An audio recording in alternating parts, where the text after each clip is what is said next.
Just fucking start. Most of the gap I find for people who aren't starting, who are avoiding doing the work and getting stuck into the thing that they truly want to do, something that matters to them, something that is important. So much of the time, the gap is that they just haven't started. And for as long as you delay starting the process, for as long as you continue to put off just beginning, the story can continue to build. And it can build, and it can build, and it can build, and it becomes this gigantic, overwhelming obstacle that there is zero chance that you can overcome. And it's not a reality. It's just this perception of reality. It's this perception of making it this monumental task that we just need to begin with. And I say this from someone who has been there many times, and also recently. I was having this discussion with one of my friends yesterday, because I've been delaying taking a next step in my business and one of the programs that I'm trying to build out at the moment. I've been putting it off, and I've built it up in my head as this huge thing. Oh my God, I'm going to need to block out hours upon hours upon hours for it, and all this kind of stuff. And they just kept coming back to me, and they're like, just fucking begin. Just sit down and do it. You'll be shocked once you get into it how easy it is. And I'm like, no. And I just kept building up the story. And mind you, this is something that I have wanted to do for a very, very long time. It is something I have been thinking about and planning and truly want and believe I'll enjoy. And yet I keep building up these obstacles in my head around why it cannot be done. And last night I backed myself into a corner deliberately to force myself to actually get it done, because I am someone who works best off a deadline. I'm someone who needs that commitment, that deadline, that, something to be held to. It's part of why, when I started this, I put it out there. I shared my photos daily, and I share my journey daily. It's that extra accountability to get it done. There's a deadline and attachment to not phone it in, because it's not just me who'll know. It's that extra layer that adds to it. And so I backed myself into this corner with it. So I sat down, and lo and behold, it didn't take very long. It took me a couple of hours, and I smashed it out. Not only that, did I feel fucking amazing doing it. And it inspired me to continue moving forward. It inspired me to keep doing the work. And once I'd actually started it, I'd realized how much of the shit that I'd built up in my head was all a story. It was all fabricated. None of the things that I thought would arise, none of the issues that I thought would come up did. Nothing about it actually transpired. None of it. And I was like, it's a story. And we've spoken about it before. It's always just a story in your head around that. The gap isn't in your capacity or ability to do it. The gap is in the story that you tell yourself about your ability and capacity to do it. So often, we are derailed and prevented from doing things, not because we are unable, but because of the story we've attached to it. I think it was Socrates talks about it, that, more lives have been ruined in imagination than in reality, because we create these stories around them that are false.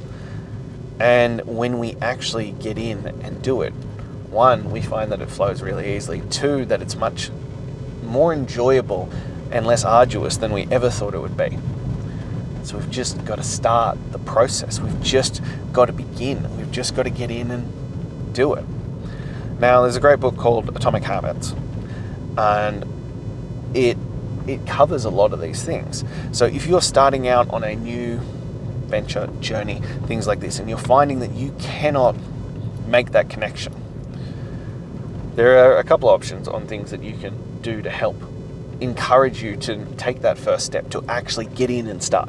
The first thing you can do is attach it to an already existing habit. You can attach it to something that's already there. I was telling some of my guys in my group yesterday that a simple way to make sure you don't forget your daily photo is just attach it to the back of your shower. So most people will shower every day, I would imagine, especially if you're working out, especially if you're exercising. If not, that's a whole different other conversation. But if you're having a shower every day, get out of your shower, dry yourself off. Most people take their phones into the bathrooms with them nowadays. Snap your daily photo. Then it's not an extra thought process. Then it's not something that you have to plan out and think. Just add it to something that you're already doing. You know? This is how you attach it onto the back end of things that are already habitually in your process. You know, so you can add to habits that are ingrained and just build upon it, because then the trigger of the previous habit will then trigger the new habit. And that's a really, really simple way to get it. The other way you can do it is what's called the 5-minute rule. And you'll know you're lying to yourself, but yet you can believe it. And I often find this one works really well with perfectionists and things like this as well.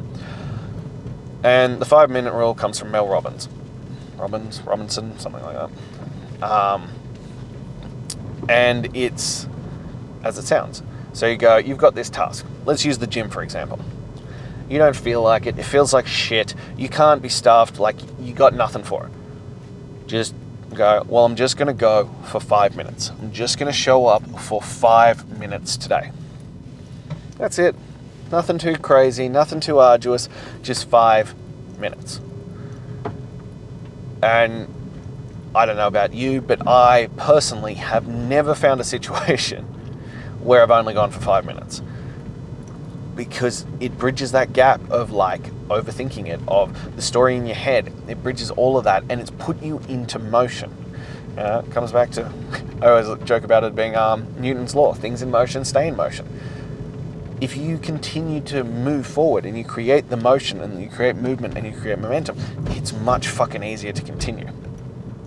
So I use this trick quite regularly with, tasks that I don't particularly want to do. Especially around work and things like there are always stuff, like don't get me wrong, I fucking love my job. I love what I do. But there are always tasks that,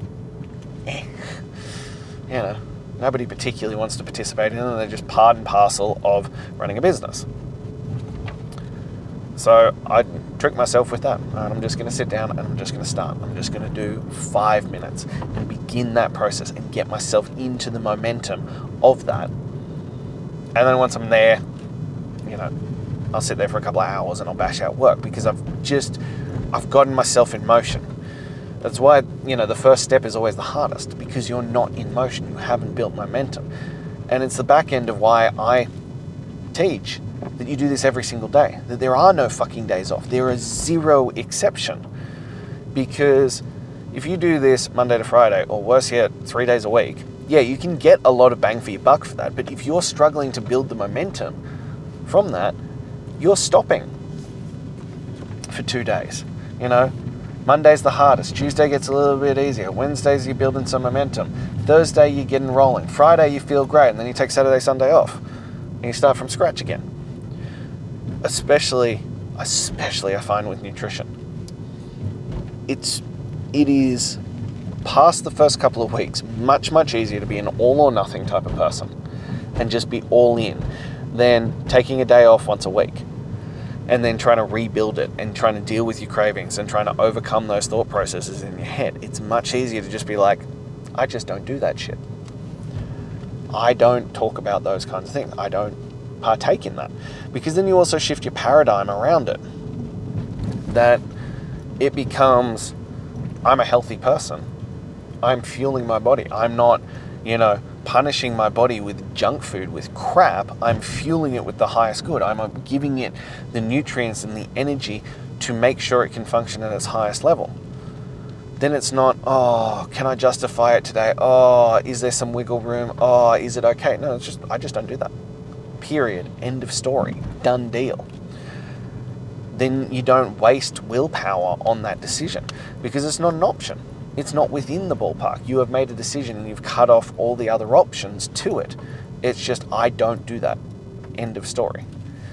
And especially if you have people around you who aren't partaking in the same level that you are, it makes it really easy to cut that off. They're much less likely to A, try and convince you, or B, be able to convince you, because you're just like, I don't do that.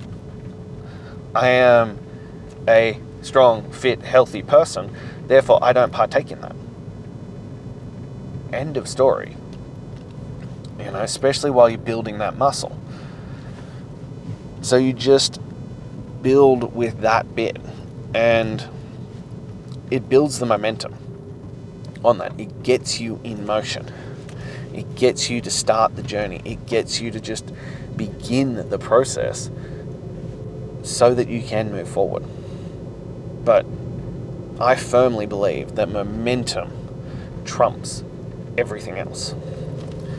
And that's why we talk about, consistency and effort, hands and daylight, just showing up and giving effort every single day. Especially over this Christmas break, I continued to improve, I continued to get results, and I carried forward.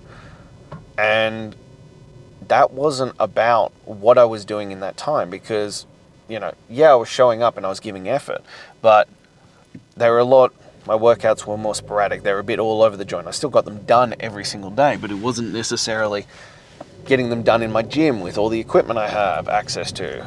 Sometimes they're at home, sometimes they were bodyweight because we're on holidays, sometimes there were different options on that. But because I'd built up so much momentum and so much consistency and credibility in the previous, 250 days, it made it really, really easy to continue moving forward because, that momentum was already driving me forward. And then when we came back, the momentum was still there. I didn't break it. I didn't have to have that, oh God, fucking January, here we go again. No, I just got it fucking done. I continued to do it because there is no other option.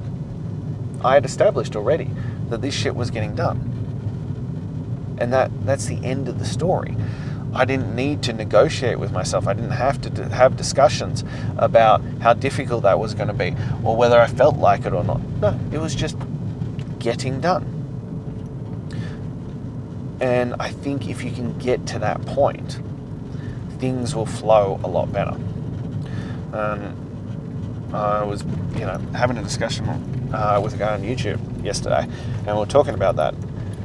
And he's like, I just get really distracted easily and I feel like I'm out of control. And I said to him, I was like, well, if that's the case, let's pick one thing. Let's start with just one thing. One thing that you enjoy, that you find value in, and commit to that one thing. For me, that's always been working out. For me, it's always been not just working out, but working out with heavy weights, with that hypertrophy, pushing the weights.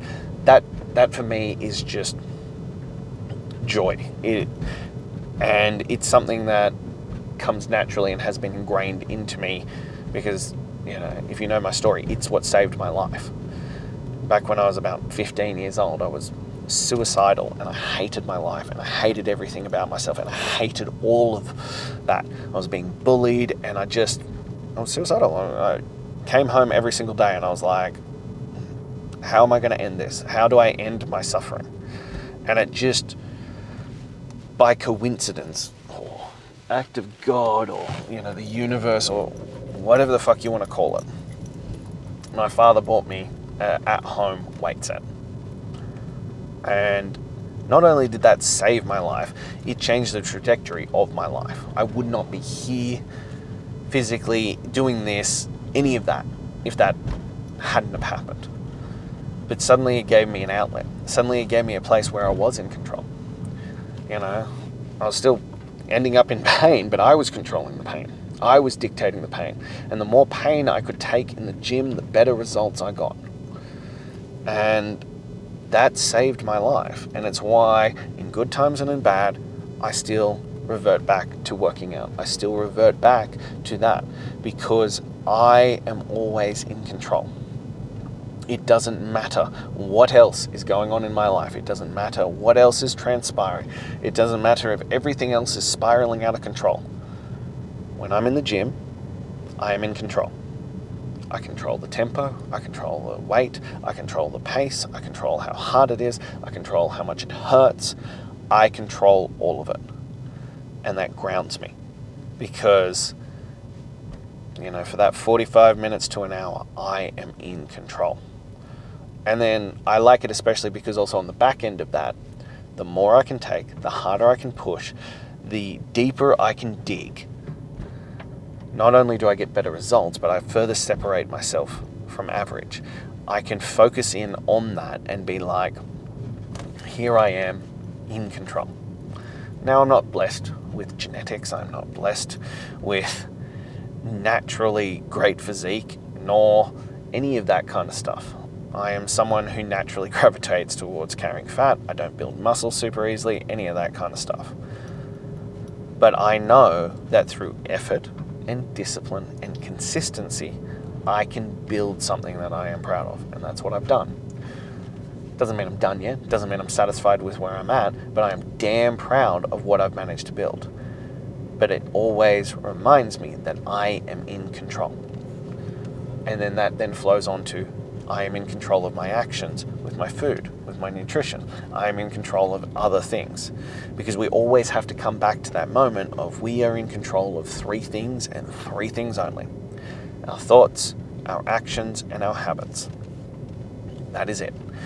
Everything else can be taken away from us. Everything else can be out of our control. But we can control those 3 things. And so that's what I focus on. And if I focus on that, most of the time, as we discussed earlier, most of the time, I can crush the fucking story in my head that prevents me from doing the action. But even if I can't, what I can overcome is not starting. I can control that first action. And even if the thoughts flood me and I lose the battle with my thoughts after that, I can control that first action if I can ground myself. So oftentimes when I feel like I'm out of control, when I feel like things are going that way, I go and work out, I take back control, and now I'm like, okay, I can control that first action. Just take 5 minutes. Start the process. And failing that, it helps to have people in your corner. It helps to have someone there who will call you on that bullshit and tell you to just fucking start. Just begin. Stop building it up in your head. Stop making it this gigantic story and just begin the process. And that's what I do for my guys in Chasing Greatness. A lot of it's already known. I've given you the handbook on how to build your own Chasing Greatness. But the majority of what I'm providing is the detailed specifics on the workouts and the food and that kind of stuff and how to actually fully execute it. But more importantly, to hold you accountable to that standard. To remind you of why you started and remind you of the reason why it mattered. That's what we're here for. That's what I do for you. That's the difference that you get. Yeah, I'll give you the perfect workouts within that. Yeah, I'll design them so that you will achieve your results. Yeah, I'll keep pushing you forward so that you aren't coasting. But a lot of it is just holding you accountable to the standard that you set, that you said you would, because this mattered to you. You said it mattered to you. So you began the process. Now let's fucking execute. Stop building the story. Stop building it up in your head and just follow through. Because the gap is in the beginning. And the problem with the stories in our head is that they can be rebuilt every single day. Yeah, you might have conquered it yesterday, but the story of just starting today might be monumental. It might have been that you didn't sleep well. It might have been that you have too many other things on. It might have been that you have a niggling shoulder or knee or ankle or whatever it might be. Just begin. Just start. Just silence those voices for 5 minutes and get into the arena. Get into the arena and start the process. And if you can't overcome those voices, if you can't squash them long enough just for those 5 minutes, that's when you reach out to me. And I'll push you forward, and I'll guide you, and I'll support you, and I'll hold you accountable to that standard so that you can overcome it just for 5 minutes, just that little bit to begin the process. Fucking start. And get it moving. Because I promise you, once you start and you get into that and you build a bit of momentum, it'll start to flow. And then it flows on from there into the other areas of like, yeah, you might have to overcome it every single day for a week or 2 weeks or 3 weeks. But after that, you've started to build enough momentum that it carries you forward. You're starting to get into that beginning stages of a habit, and it starts to build, and you keep progressing forward, and you keep progressing forward, and you keep progressing forward. And that's how we go forward. But you've got to have that initial step forward. You've got to have that momentary moment of courage, that 5 seconds to take that first step, that leap of faith, and trust that it'll work out. Because it will. And you'll make it work out. Once you start building that momentum, you'll realize how much more powerful you are, how much more capacity you have, how much more you can do if you can just start and keep moving forward. That's why I strongly recommend having someone in your corner. Someone like me would be optimal. I'm not even going to sugarcoat it. Like, yeah, you're going to get much better results with someone like me who's going to hold you to that standard. But anyone to hold you accountable to that, to keep moving forward.